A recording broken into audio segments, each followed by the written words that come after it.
Back to my channel. तो मैं आज आपको शॉर्ट नोट में क्या क्या मेंशन करना है ये बताने वाली हूँ। चलिए देखते हैं। पहला हमारा है Arctic giving access to new route and resources. तो ये देखो, ये किसके कंटेक्स्ट में इंपॉर्टेंट है। ये हेडिंग यहाँ पे मैंने क्लिक किया है तो कट गई है, तो मैं पहले बता देती हूँ कि रशिया के कंटेक्स्ट में ये हम देख रहे हैं न्यूज़। इसमें यह है कि जो रशिया है वो अपना जो इन्फ्लुएंस है वो बढ़ा रही है आर्कटिक को लेके। ठीक है, तो आर्कटिक इतना ज़्यादा इम्पॉर्टेंट क्यों है कि सभी कंट्रियां जो है अपना इन्फ्लुएंस उस एरिया में रखना चाहती हैं, ये हम देखेंगे। इसमें है Arctic giving access to new route and resources. तो आर्कटिक क्या करती है, एक न्यू रूट और रिसोर्सेज के लिए एक्सेस कर पाना ये ईजी है। इसके बाद है there is a race by adjoining countries to build up their militaries and Russia has clear lead over them. तो इसमें क्या है कि एक रेस चल रही है कि कंट्रीज़ जो हैं वो अपने मिलिट्रीज़ को वहाँ पे मतलब बिल्ड करना चाहती हैं, और रसिया इसमें क्या कर रहा है, लीड कर रहा है। अब रसिया आइस ब्रेकर सिग्निफिकेंट क्या है ये देखेंगे। रसिया क्या चाहती है, Russia want to become Arctic power. Russia Arctic power बनना चाहती है। Ice breaker fleet Yakutia Ural earlier. ठीक है, आइस ब्रेकर फ्लीट उसका क्या है, यकूतिया, और यूरार भी अर्लियर उसका इस रेस में वो मतलब अपनी तरफ से उसने स्ट्रैटेजिकली कर रखा है। और पहले जो अर्लियर उसमें थे आर्कटिका और सिबिर न्यूक्लियर एनर्जी, और एक में जो ये है रोसिया न्यूक्लियर एनर्जी, वो डिस्प्लेस करने वाला है 7,380 टन्स का, जो कि कंप्लीट हो जाएगा 27 तक, यानी कि 2027 तक कंप्लीट हो जाएगा। रोसिया वो फिर क्या कर देगा, डिस्प्लेस कर देगा। अब इसमें कुछ चीज़ें हैं जो हमें देखनी है। ठीक है, इसमें बात ये की जाए तो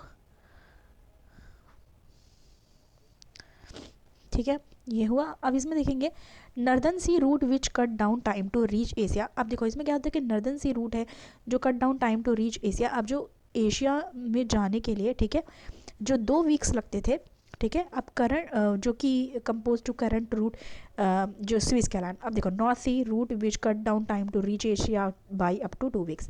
तो अब रीच करा जा सकता है एशिया, मतलब एक स्ट्रैटेजिक इंपॉर्टेंस से देखें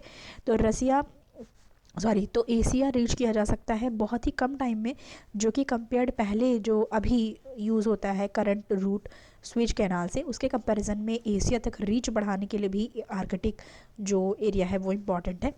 अब इसमें यह है कि unlike Antarctica, Arctic is not a global common, ठीक है, not a global common problem. तो उसकी तरह ऐसा नहीं है कि अंटार्कटिका की तरह की एक कोई ग्लोबल पावर है, कोई प्रॉब्लम है, और हर कंट्री अपनी रीच जो है वो बना के रखना चाहती है आर्कटिक पे।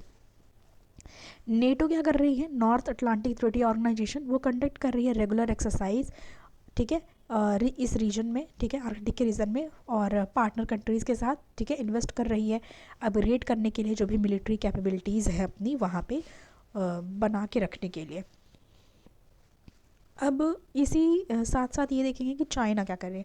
Eight the same time China कर रही है कि वो बोल रही है, वो हर चीज़ में ये बोल रही है कि आर्कटिक जो है वो नियर, मतलब चाइना नियर आर्कटिक है।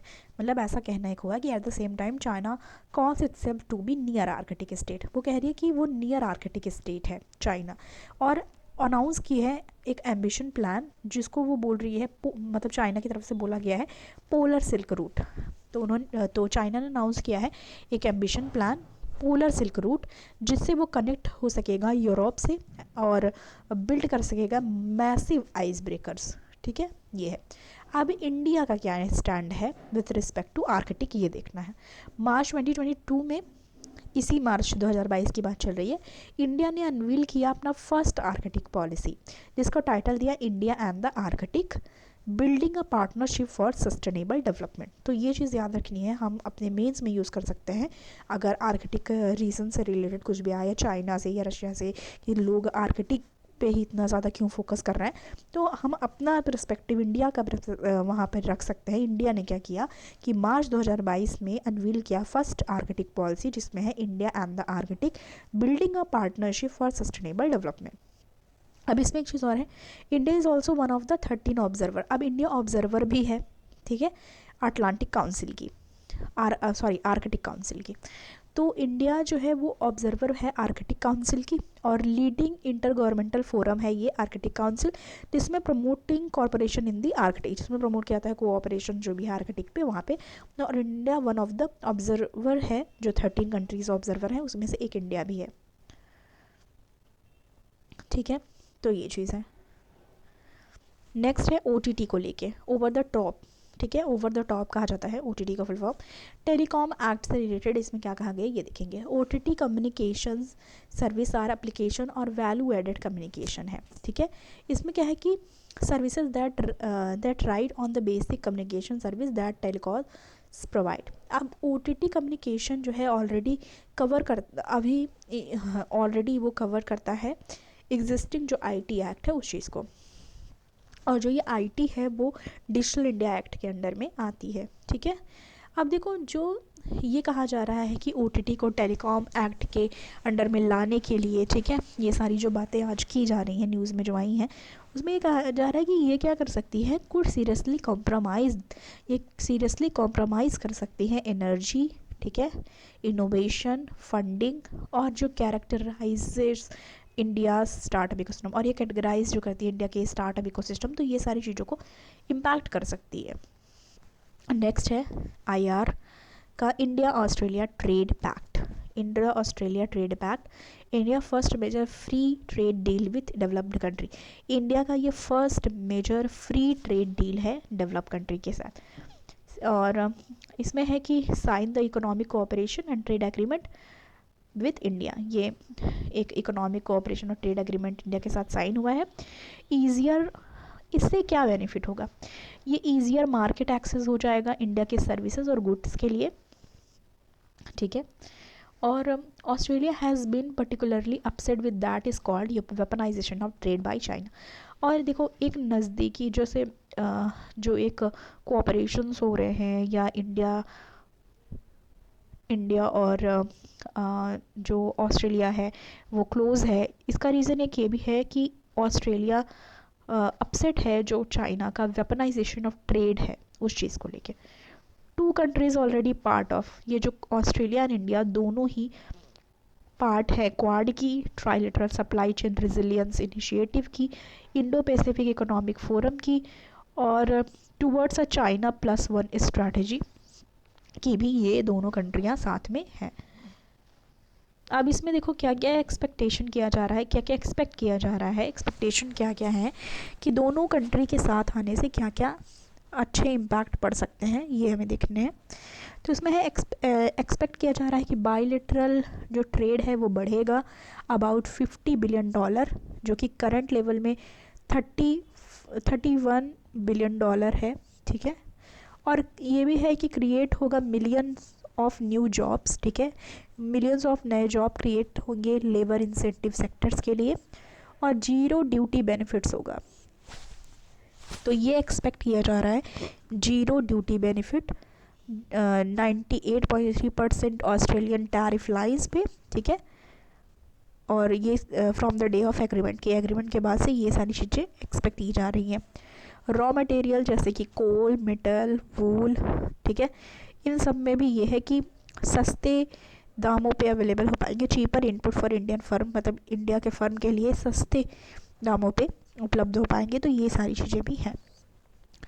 एनुअल वीज़ा कोटा है जो इंडिया के लिए, वो भी जैसे कि शेफ़ हो गए, योगा ट्रेनर हो गए, और पोस्ट स्टडी वर्क वीज़ा, तो work visa, post study, chef, yoga trainer, इन सब के लिए जो वीज़ा कोटा है वो भी उसकी जो रिजिम है वो भी आसान हो जाएगी।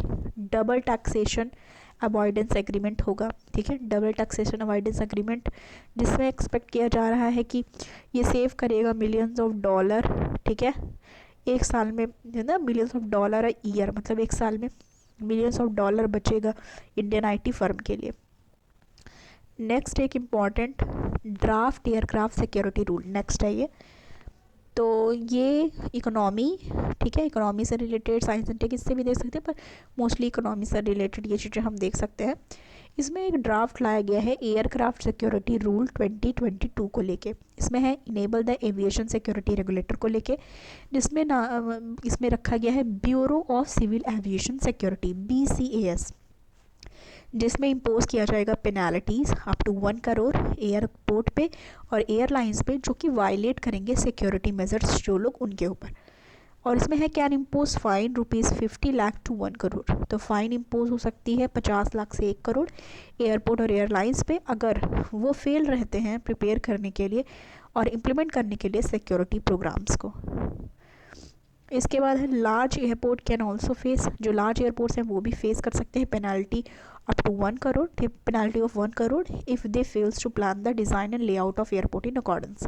अगर वो फेल रहते हैं प्लान करने के जो डिज़ाइन है, ठीक है, लेआउट है एयरपोर्ट के लिए जो accordance with national civil aviation security programme, national civil aviation security programme के जो तहत जो चीज़ें दी गई हैं अगर वो फेल रहते हैं डिज़ाइन और लेआउट जो उसके अकॉर्डिंग करने के लिए, तो उनको पेनाल्टी इम्पोज हो सकती है 1 करोड़ की।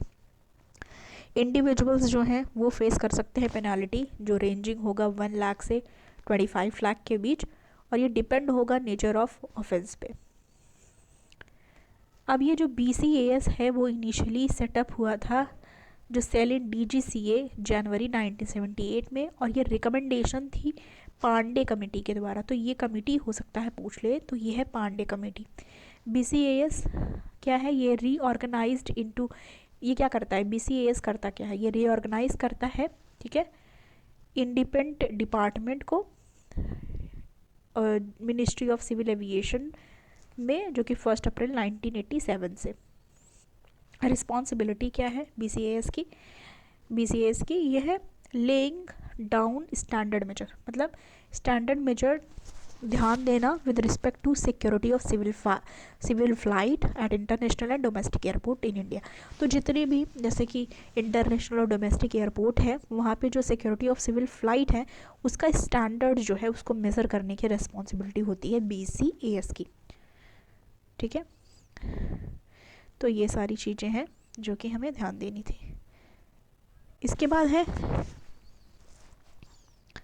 एपेक है एशिया पैसिफिक, ठीक है। एपेक भी इसमें कहा जाता है पर इसको याद रखेंगे हम एशिया पैसिफिक के नाम से। तो ये है part of world near western Pacific ocean, और ये वेरी करता है एरिया जो डिपेंड करता है, जैसे कि जनरली इंक्लूड करता है ईस्ट एशिया। अब देखो जैसे अगर ये बात हो रही है एशिया पैसिफिक की, तो ये होगा कि कौन कौन सी कंट्री है जो एशिया पैसिफिक में आती है। उसमें आती है East Asia, Russia, Far East, South Asia, South East Asia, Australia और पैसिफिक आइलैंड। तो ये था आज का जो हमको पढ़ना था, हमारा शॉर्ट नोट। पसंद आए तो लाइक करें, ज़्यादा से ज़्यादा शेयर करें, चैनल पे नए हैं सब्सक्राइब करना ना भूलें। मिलती हूँ नेक्स्ट वीडियो के साथ। Thanks for watching.